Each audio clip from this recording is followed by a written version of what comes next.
Antes de Eva, houve outra, uma mulher feita da mesma terra que Adão, criada não para servir, mas para ser igual. Seu nome era Lilith.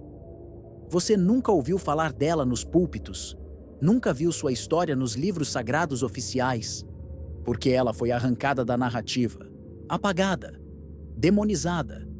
Não porque era má, mas porque disse não. Lilith não se curvou, não aceitou ser submissa. E quando tentou fugir da autoridade do homem, foi perseguida por anjos, amaldiçoada pelos céus e, por fim, transformada no que mais temiam, um demônio. Mas e se a história fosse outra? E se Lilith não fosse a vilã, mas a primeira mulher a despertar? E se a Bíblia, entre suas linhas e silêncios, escondesse os traços de uma entidade tão poderosa, tão indomável, que sua simples existência precisou ser esquecida? Hoje você vai descobrir a verdade, a história da mulher que veio antes de Eva, a que desafiou Adão, a que pronunciou o nome sagrado e desapareceu, a primeira banida do paraíso. Prepare-se para conhecer Lilith, a mulher que se recusou a ser só uma costela. E entenda por que, quando uma mulher se levanta, o mundo tenta enterrá-la como um monstro.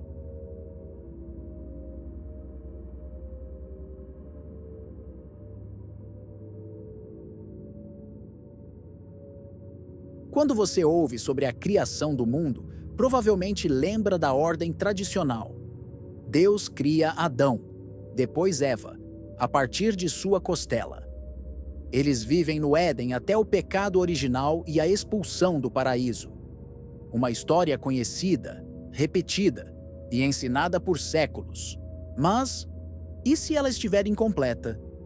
Nos textos bíblicos canônicos, há um detalhe sutil e profundamente inquietante, que passa despercebido pela maioria dos leitores. No Gênesis 1:27, lemos que Deus criou o homem e a mulher ao mesmo tempo. Criou Deus o homem à sua imagem, a imagem de Deus o criou. Homem e mulher os criou. Mas apenas 2 capítulos depois, a narrativa parece contradizer a si mesma. Em Gênesis 2:21 e 22, Deus faz Adão dormir e retira uma de suas costelas para só então criar Eva. 2 relatos, 2 versões, 2 começos. Essa aparente duplicidade de criação gerou questionamentos desde os tempos antigos. E foi nas profundezas do pensamento judaico-místico que surgiu uma resposta. A mulher criada em Gênesis 1 não era Eva, era Lilith. Segundo o alfabeto de Ben Sira, um texto satírico rabínico do século IX, mas que carrega ecos de tradições muito mais antigas, Lilith foi a primeira mulher de Adão. Diferente de Eva, ela não foi criada a partir de uma parte dele. Ela nasceu da mesma substância, terra por terra, igual por igual. E foi exatamente essa igualdade que se tornou o problema. Lilith não se submetia. Ela não aceitava ordens. Quando Adão exigia obediência, ela se recusava. Inclusive nos momentos íntimos, onde Adão queria dominá-la fisicamente, Lilith respondia: "Fomos criados iguais. Por que devo me deitar abaixo de ti?" Essa simples pergunta, esse não primordial, foi suficiente para romper a estrutura da criação. Lilith foi a primeira rebelião. Ela pronunciou o nome inefável de Deus, algo proibido aos mortais. E com isso, fugiu do Éden.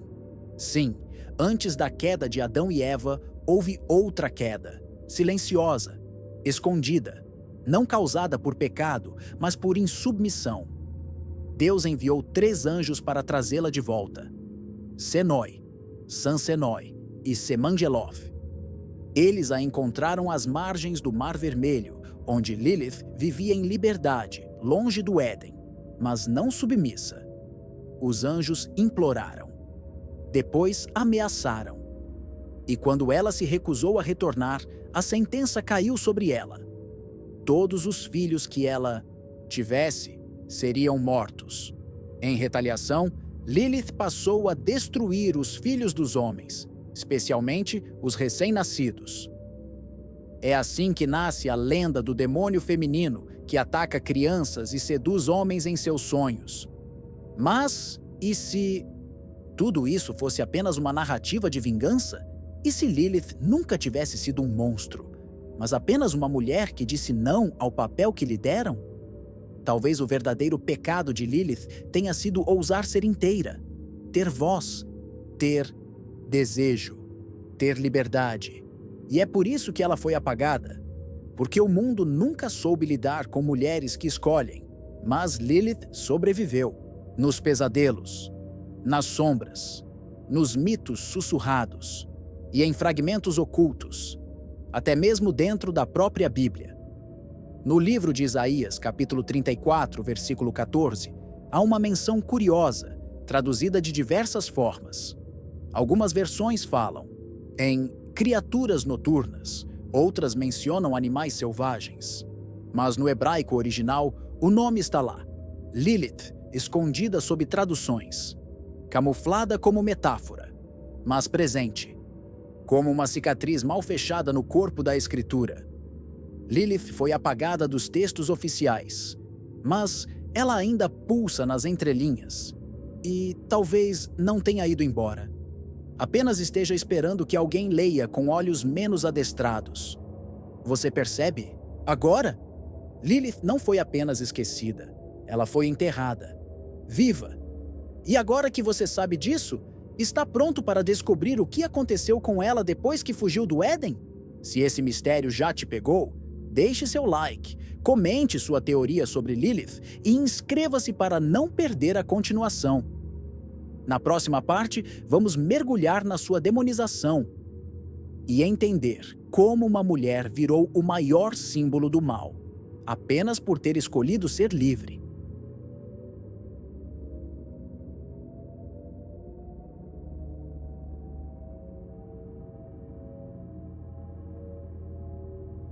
Lilith fugiu, disse não, rasgou a ordem divina e se afastou da criação.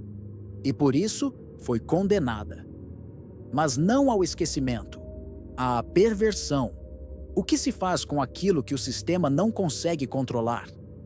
Se não pode ser apagado, será transformado. E foi isso que fizeram com Lilith. Transformaram a mulher que ousou ser livre em um demônio noturno, sedento por vingança, sede de sangue e luxúria.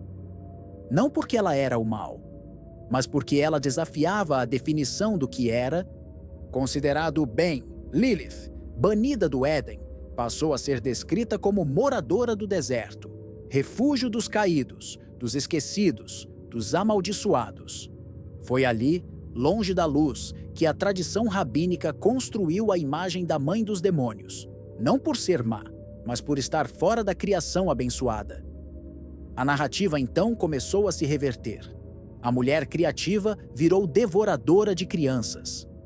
A amante igualitária virou súcubo. A que fugiu virou perseguidora de homens nos sonhos. Ela se infiltrava na noite, tomava forma sedutora e causava poluições noturnas, que na crença da época eram vistas como pecado espiritual e físico. Assim, Lilith foi acorrentada às profundezas da imaginação coletiva. Mas em toda prisão, restam frestas. Nos amuletos da Mesopotâmia, surgiam gravuras de figuras femininas com asas e garras, frequentemente identificadas com Lilith. Na Babilônia, uma entidade chamada Lilu já aparecia antes mesmo da tradição judaica, associada a espíritos do vento e sedução noturna. É possível que Lilith seja a fusão de antigas deusas e espíritos femininos orientais, condensada depois como o mal feminino nos moldes patriarcais das religiões abraâmicas. Na Idade Média, essa figura ganha ainda mais peso. Lilith passa a ser descrita como a rainha do inferno, companheira do anjo caído Samael, com quem geraria legiões de demônios.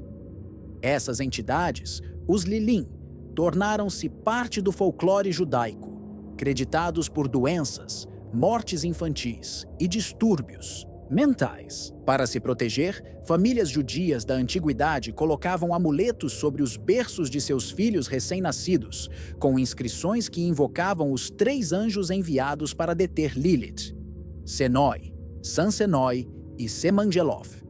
Ela se tornou um pesadelo, não porque era mas porque era o símbolo daquilo que os homens temiam: uma mulher sem mestre. Com o passar dos séculos, a Igreja absorveu e reforçou essa imagem distorcida, associando Lilith a toda mulher que expressasse desejo, autonomia ou rebeldia. Ela passou a habitar o mesmo arquétipo das bruxas, das sedutoras, das mulheres de conhecimento proibido. Na tradição cristã medieval, tudo o que fugia da docilidade e da pureza foi associado à influência de Lilith. Ela era o oposto de Maria. Enquanto uma era o símbolo da submissão sagrada, a outra era o reflexo da recusa profana. Lilith se tornou um espelho invertido, não o reflexo do mal, mas o reflexo da mulher que se recusa a ser apagada. E por isso, ela foi pintada com asas, chifres, serpentes. Ela foi disfarçada de monstro para que você não a reconhecesse, para que você a temesse, em vez de entendê-la. Mas, e se o demônio sempre tivesse sido só o disfarce? E se por trás das garras e dos gritos existisse apenas uma voz, ainda ecoando do deserto, pedindo para ser ouvida? Lilith foi calada, depois vilanizada, mas nunca silenciada completamente. Porque toda vez que uma mulher questionava, se impunha ou se libertava, diziam que Lilith estava ali. E talvez estivesse mesmo. Talvez ela sempre estivesse por perto, acompanhando de longe o destino das mulheres que ousaram ser mais do que o permitido. Mas sua presença não se limita a mitos antigos, nem a manuscritos escondidos. Lilith ainda vive, não apenas nos pesadelos, mas também nos mapas do céu. Porque nas profundezas da astrologia ela volta a aparecer. E dessa vez, como um ponto escuro que revela aquilo que você esconde até de si mesmo. Se essa jornada te levou mais fundo do que esperava, curta o vídeo e compartilhe nos comentários. Lilith é mesmo um demônio, ou a verdade que não quiseram contar?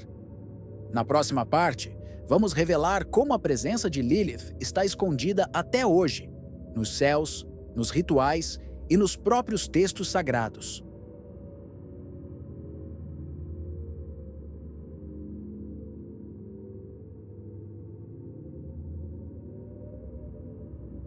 Ela foi apagada da narrativa, transformada em monstro, lançada nas sombras da história. Mas Lilith nunca deixou de existir, ela apenas mudou de rosto. Como a fumaça que atravessa as frestas, Lilith escapa pelas brechas dos textos sagrados, infiltrando-se em passagens, nomes e símbolos que poucos ousam ler com os olhos certos. Vamos começar pelo mais oculto e, ao mesmo tempo, mais evidente. O livro de Isaías, capítulo 34, versículo 14.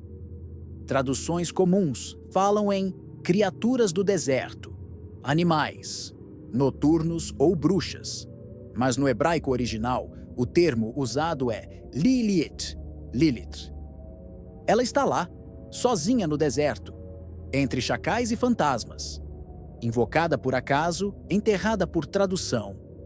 A maioria dos estudiosos tradicionais ignora ou suaviza na passagem.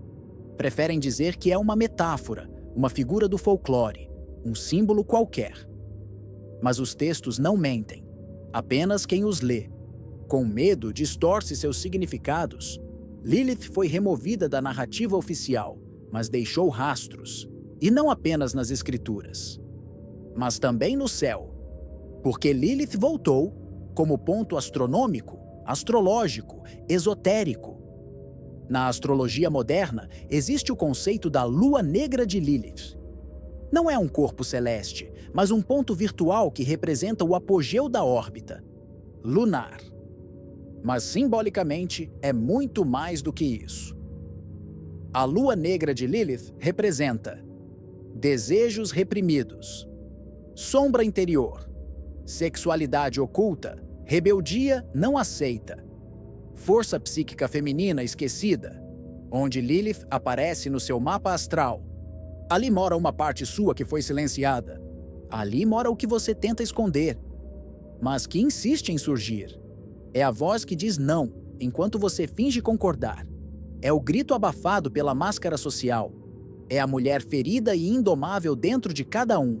Sim, inclusive nos homens. Lilith não é apenas um símbolo feminino. Ela é um arquétipo humano, ancestral, sombrio e libertador. No esoterismo moderno, Lilith é vista como guardiã dos mistérios lunares, das artes ocultas, dos caminhos que não seguem a luz, mas que ainda levam à verdade. Ela é evocada em rituais, cultuada em tradições tântricas, associada à serpente, à maçã, ao espelho, símbolos do conhecimento proibido, do reflexo negado, da escolha consciente entre a submissão e o abismo. Na cabala ocultista, Lilith aparece ligada ao lado noturno da árvore da vida, ao Qliphoth, a estrutura sombria que revela o que há por trás da criação. Mas mais do que isso, Lilith habita as narrativas que você não conta para ninguém. Ela está na mulher, que se cala para não ser chamada de difícil. Está no homem que reprime seu instinto por medo do julgamento. Está no desejo que você aprendeu a temer, na raiva que você engoliu, na intuição que você sufocou. Lilith vive no que foi censurado dentro de você, e por isso ela não morreu. Porque enquanto houver repressão, haverá sombra. E enquanto houver sombra, haverá Lilith. Ela não é o mal, mas aquilo que foi chamado de mal para que você nunca tocasse sua própria verdade. Talvez ela nunca tenha sido uma assassina. Talvez ela nunca tenha devorado crianças. Talvez essa tenha sido apenas a forma mais eficaz de impedir que você se aproximasse demais da mulher que não pedia permissão para existir. E ainda hoje, em cada estrutura que tenta conter o feminino, em cada igreja que pune o prazer, em cada dogma que sufoca o desejo, Lilith está presente, silenciosa, observando, à espera de quem tenha coragem de reverter o feitiço da negação. Mas cuidado, porque encontrar Lilith é encontrar partes de si que você pode não estar pronto para encarar. Você pode invocá-la com palavras, mas ela só responde à verdade. E uma vez desperta, ela não volta a dormir. Se isso fez sentido para você, deixe seu like e compartilhe nos comentários. Você já sentiu a presença de Lilith? Na próxima parte, vamos revelar como Lilith ainda é cultuada em rituais, crenças e manifestações vivas. E por que sua história continua viva até hoje, desafiando séculos de silêncio.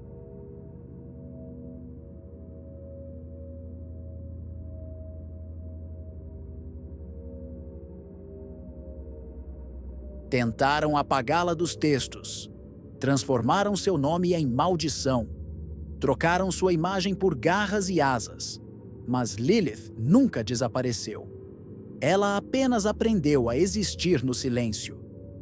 Enquanto o mundo celebrava Eva como a mãe da vida, Lilith era lançada nas sombras, marcada como inimiga, não por destruir, mas por não aceitar ser moldada. Lilith foi o primeiro não da criação. E isso, para os que desejavam controle, era inaceitável. Mas veja o que aconteceu depois.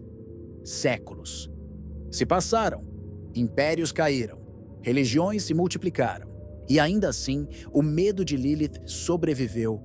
Porque não era apenas o medo de uma mulher, era o medo da mulher que pensa, que deseja, que escolhe, que vai embora quando a cela é decorada demais para parecer liberdade. Hoje, Lilith é redescoberta, não como demônio, mas como símbolo, não como ameaça, mas como espelho. Ela está na astrologia, como a lua negra. Está na espiritualidade moderna, como a guardiã do inconsciente. Está no esoterismo, como a senhora dos portais psíquicos. Está nos livros, nas séries, nas músicas, nas conversas, sussurradas que pedem coragem para acontecer.